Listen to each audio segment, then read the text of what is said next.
Como é habitual, e queda acreditado cos datos que acabo de expoñer por consellerías, a primeira prioridade do Goberno galego é o reforzo do gasto social.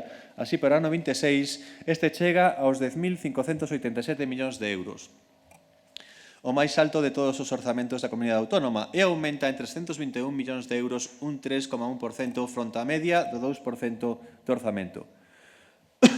Por lo tanto, temos os maiores recursos dedicados á sanidade pública, educación pública, política social e gasto en materia de emprego, o que é o mesmo, 3 de cada 4 euros do orzamento total se dedican a gasto social.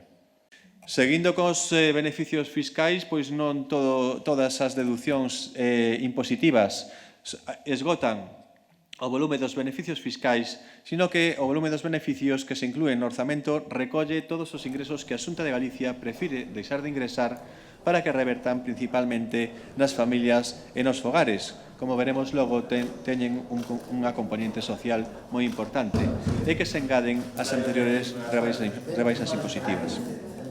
Como é habitual, este apartado inclúe todos aqueles ingresos. Para o vindeiro 26, a Xunta de Galicia reforzará de xeito sustancial o volume dos beneficios fiscais hasta os 793 millóns de euros, o que supón 42 millóns de euros máis que este ano.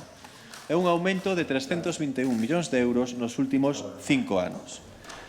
Pero se ben é certo que cada ano, na medida das nosas posibilidades, tentamos incrementar esta contía, é moi importante o aspecto cualitativo, como dicía, posto que o 88% son beneficios fiscais de carácter social.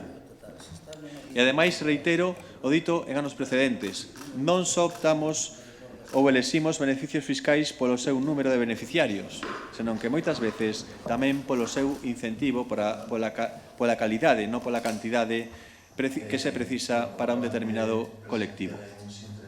En canto á territorialización, unha Galicia con futuro é unha Galicia cun territorio máis cohesionado e con máis oportunidades, e por iso tamén se aprecian no destino dos investimentos, cando calculamos o investimento per cápita do orzamento, como se reequilibra este esforzo entre os diferentes territorios. Por iso, neste orzamento para o ano 26, tamén buscamos atender a todo o territorio coas nosas actuacións.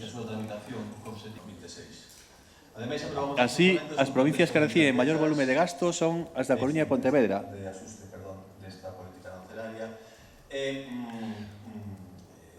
Con 5.488 millóns de euros e 4.083 millóns de euros respectivamente. E a provincia de Ourense recibirá case 1.900 millóns de euros, case 1.733 millóns de euros e a de Lugo 1.867 millóns de euros.